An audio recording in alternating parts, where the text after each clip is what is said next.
যে আমার মেলা কিছু আমার করছেন এবং আমার এক ছেলে আছে এখনো তো আপনি কেমন তো লোকেরা দেখিচ্ছে সাংবাদিকরা আমি এখনো পরে কাজ করে গেছি আমার অভাব 5 জন মানুষ পরিবার খানিয়ে না ছেলে আমার ছেলের বাবা বেঁচে নাই মারা গেছে দাবি সরকারের উপর নির্যাতন দাবি আমি পূরণ করতে চাই সরকারের উপর এটাই আমার দাবি আর বিচার চাই সূক্ষ্ম বিচার চাই আমি আমার বাবা বেড়ার জন্য খুব চেষ্টা করেছে একটা পাওতে নিচে কাটিছে ওর মধ্যে মিডিয়ামের এক বলছে সুরজ নামের ছেলে একটা পাও কাটছে ঠিক আছে বগুড়া সোনাতলা বাড়ি রানা প্লাজা শ্রমিক হত্যার 13 বছর পেরিয়ে গেছে।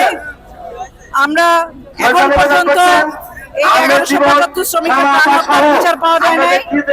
আমরা চাই গণঅভ্যুত্থানের পাদতলে দাঁড়িয়ে আমরা এখন রানা প্লাজা হত্যাকাণ্ড এই দিবস পালন করছি।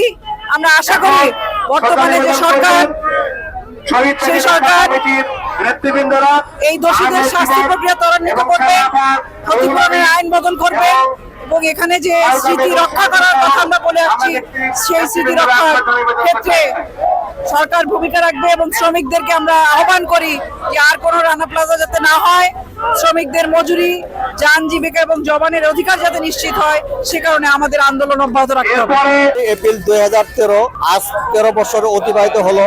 আমরা 13 বছরে আন্দোলন সংগ্রাম করে এসেছি।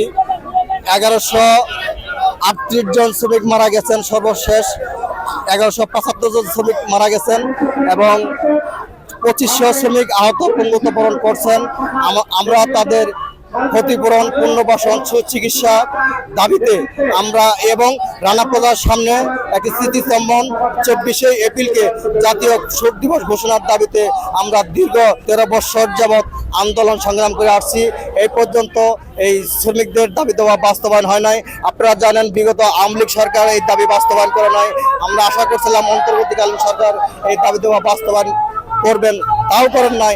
আমি এখন নতুন সরকার তারেক জিয়া সরকার আসছেন, আমি আশা করি রানা প্লাজা, তাজরিন ফ্যাশন সকল হত্যাকাণ্ডের বিচার, ক্ষতিপূরণ, পুনর্বাসন, সুচিকিৎসা এবং যে আপনারা জানেন এই সাভার আসলে একটা শিল্প অঞ্চল, এই শিল্প অঞ্চল সহ আমাদের এখানে হাসপাতালের একটা প্রয়োজন।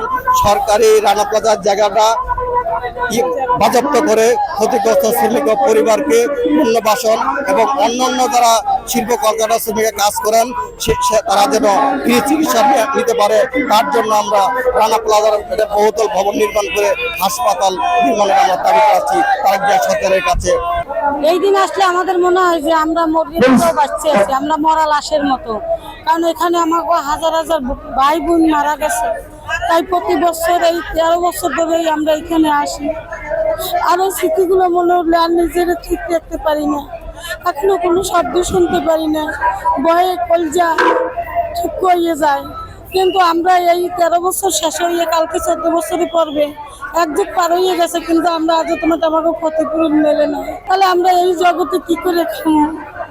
আমাদের নতুন সরকারের কাছে আবেদন, উনি আমাদের ক্ষতিপূরণ দিয়ে দিক, আমাদের আজীবন সুচিকিৎসার ব্যবস্থা করে দিক, আমাদের পুনর্বাসন করুক এবং সোহেল রানা গার্মেন্টস মালিক সহ ওদের শাস্তির ব্যবস্থা করে দিক। কিন্তু আমরা আর কতদিন এরকম ঢুকে ঢুকে বেড়াবো? ওনারা টিভিতে দেয়, পোস্টারে দেয়, কিন্তু সরাসরি দেখতে পারি না। ওনারে আমার খুব দেখতে ইচ্ছে করে, উনি একজন মহান ব্যক্তি, উনি আমাদের সাথে দেখা করুক, এইটাই আমি চাই। 24 এপ্রিল সাভারের জন্য একটি, এবং শুধু সাভার নয় পুরো বাংলাদেশের জন্য একটি আমাদের শোকের দিন। এদিন রানা প্লাজা ধস হয়েছিল এবং অসংখ্য আমাদের শ্রমজীবী মানুষ নিহত এবং নিখোঁজ হয়েছে। তো এই রানা প্লাজা সাভার পৌরসভার ভিতরে অবস্থিত। তো রানা প্লাজার যারা ক্ষতিগ্রস্ত তারা প্রায় বিভিন্ন বিষয়ে আন্দোলন করে থাকে, বিভিন্ন দাবি দেওয়া পেশ করে থাকে আমাদের কাছে। তো তাদের দাবি দেওয়া হলো তাদের পুনর্বাসন। তো আমি এখানে আসার পরে আমার সাথে আসলে উদ্বোধন কর্তৃপক্ষ যোগাযোগ করেছেন। তারা আমার কাছে জায়গার অবস্থা জানতে চেয়েছেন, জায়গা বেদখল হয়েছে কিনা জানতে চেয়েছেন এবং তারা আমাকে যে নিউজটা জানিয়েছেন যে যারা ক্ষতিগ্রস্ত তাদের পুনর্বাসন করা হবে। সেটি একটি মার্কেট হতে পারে অথবা বহুতল ভবন, যাতে মার্কেট এবং আবাসিক এলাকা থাকবে, এরকম একটা প্ল্যানিং ইতিমধ্যে মিনিস্ট্রি নিয়েছে।